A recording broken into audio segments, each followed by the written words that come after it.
আসসালামু আলাইকুম, আমি কানিশমাদের মর্দা এবং টাইপ 2 হচ্ছে অপাদান ও অধিকরণ কারক। অপাদান এবং অধিকরণ কারক বেশ কাছাকাছি দেখতে, ঠিক আছে?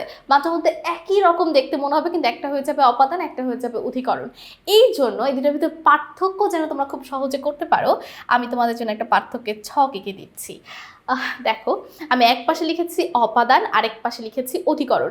যখনই আমরা কোনো কিছু বিয়োগ করা বুঝাবো সেটা হয়ে যাবে অপাদান, আর যখনই আমরা কোনো কিছু যোগ করা বুঝাবো সেটা হয়ে যাবে অধিকরণ। আমি যদি একটা উদাহরণ দিই আরও বেশি তোমার ক্লিয়ার হয়ে যেতে পারবে।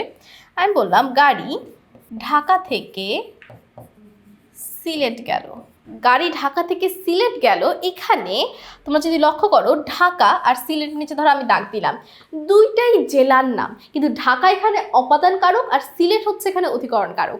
কারণটা কি দেখো, ঢাকা থেকে সিলেট যাচ্ছে, ঢাকা থেকে গাড়িটা বিয়োগ হয়ে যাচ্ছে, আর সিলেটে যাচ্ছে যেহেতু, তাহলে সিলেটে যে যোগ হচ্ছে, এই জন্য ঢাকা থেকে যেহেতু বিয়োগ হচ্ছে ঢাকা হচ্ছে অপাদান, আর সিলেটে যেহেতু যোগ হচ্ছে সিলেট হচ্ছে অধিকরণ। অর্থাৎ যেখান থেকে বিয়োগ হবে সেটা হবে অপাদান, যেখানে যে যোগ হবে সেটা হবে অধিকরণ। কতটা সহজ হয়ে গেল এখন।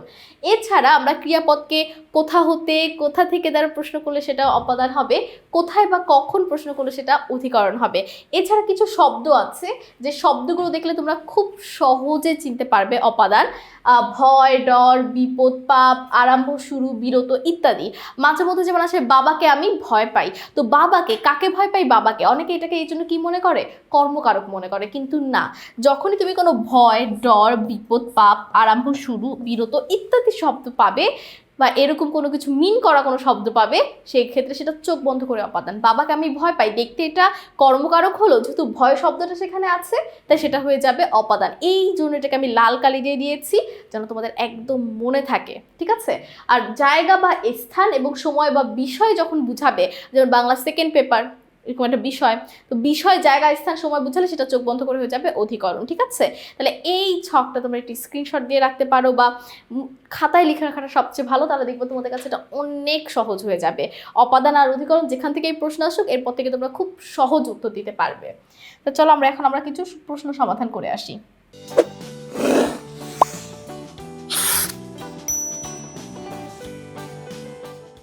প্রথম প্রশ্নটা দেখো, জমি থেকে ফসল পাই। এক তো থেকে আমরা দেখেই বুঝতে পারছি কোথা থেকে ফসল পাই, জমি থেকে।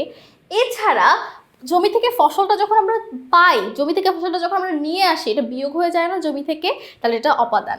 কোন কারকের মূলত ক্রিয়ার স্থান, সময় ইত্যাদি বুঝে? আমরা মাত্র জেনে এসেছি অধিকরণ কারকে। যে কারকে ক্রিয়ার উৎস নির্দেশ করে অপাদান কারক। এটা একদম খুবই গুরুত্বপূর্ণ, অনেকবার বোর্ডে আসা প্রশ্ন। কাপটা উঁচু টেবিল থেকে পড়ে গেল, দেখো টেবিল থেকে পড়ে যাচ্ছে, বিয়োগ হচ্ছে, তার মানে এটা কি? অপাদান। জাত অর্থে অপাদান কারক কোনটা? জমি থেকে ফসল পাই, এখানেই তো একটা জাত বোঝানো হচ্ছে যে এই জাতের ফসল একটা ধরনের জাতকে বোঝায়, তো এটাই হচ্ছে আমাদের সঠিক উত্তর। যে কারকে স্থান, কাল, বিষয় বুঝায় আমরা মাত্র জেনে এসেছি, সেটা হচ্ছে অধিকরণ কারক।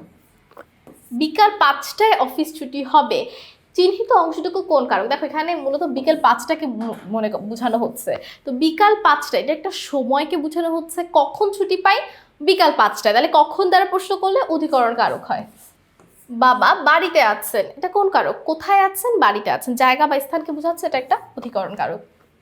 বললাম না, শুধুমাত্র তোমরা যদি ছকটা একটু মনোযোগের সাথে দেখো, একটু মনে রাখতে পারো, অপাদান বা অধিকরণ থেকে যেখান থেকে প্রশ্ন আসে তুমি পারবে। আর বেশিরভাগ প্রশ্ন অপাদান আর অধিকরণ থেকেই আসে। তো সকলকে অসংখ্য ধন্যবাদ এই পর্বটি আমাদের সাথে করার জন্য। পরবর্তী পর্বে আমন্ত্রণ রইল। আসসালামু আলাইকুম, আল্লাহ হাফেজ।